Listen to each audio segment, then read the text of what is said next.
So anymore zvitsva abatwa nemasoja masikati ano zviri kunzi abatwa kunonzi kumuseka village and anga achida kutotiza pavamubata pacho ndobva ashurwa gumbo nemasoja. We still waiting for police report, but kubatwa mukomana abatwa hake. This is quite a relief to a lot of people, including those in Gurwe. Kwanga kwakusagarika veduwe Christmas, New Year zvese havana kutombozviona. Masoja aita basa hawo.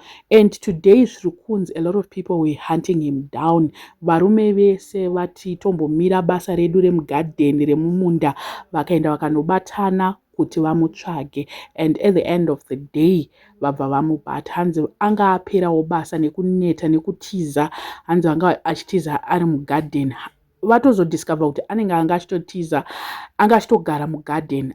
Hanzi anenge anga achitowanda pesa pamugarden rekumba kwavo. If you notice, since masoja aende kuGurwe hakuna munhu akazouraiwa except mwana ari kunzi akarepwa chete uya ndiye watikangonzwa, but nhamba yedu inenge yakangoramba iri pa21, which means kuti anenge anga achitoona masoja achitotiza.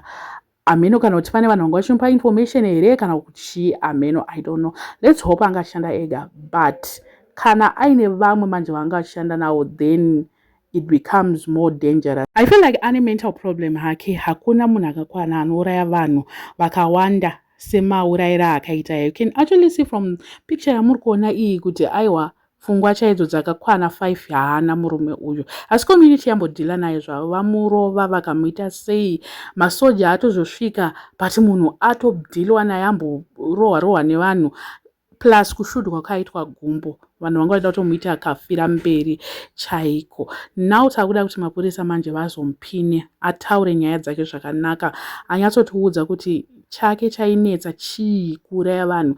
And I don't know kuti anogona here kuappear mukoti nezvamuri kuona. I don't think so kuti murume uyu can he appeal mukoti kana kuti achangonzi he's a psycho, he's got a mental problem, otomboendeswa kupsychiatric ward. Otherwise handione zvangu akakwana. Vari kuGurwe vari kuti ati iye paabvunzwa about number ati vake i5 vaanoziva vakauraya. 21 vari kutaura ari kuti handizvizive.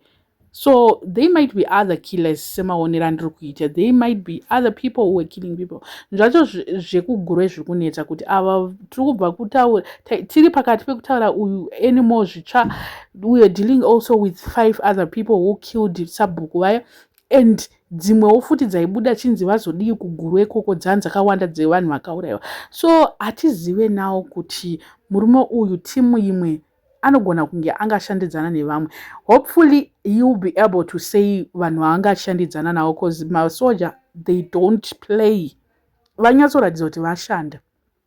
Wiki rese rinori they were not playing. Vanga vachishanda from the day that they were deployed. I think it's about 4 or 5 days ago. Pavakaenda vakasvika sho vakabata basa. New Year havana kutomboiona vari kuGurwe vachitraya kuda kuti zvinhu zvacho zvinyatsobude zvakanaka.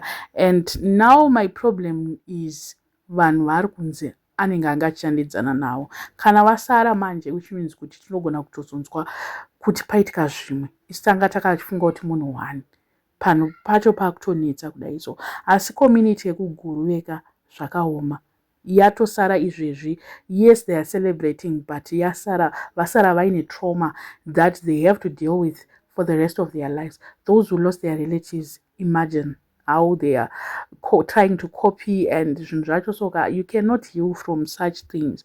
And hopefully there's going to be something that they're going to get from the government also, and the government if they were getting assistance from the government. But for now I think masoja anofana kumboramba ariko kuGurwe. For the meantime ngavasatombobvi kusvika zvastabilizer, because we are not so sure if there are other killers on the loose. Pakadai so panenge pachida kutomboti pambomonitwa zvakatooma chaizvo chaizvo.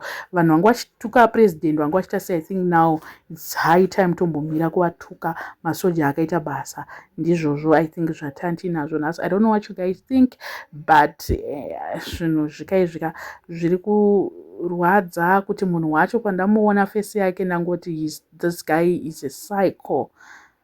Zvinhu zvacho munonyatsoona mega kuti he might not even ngavangomupedzerane naye. Where is death penalty?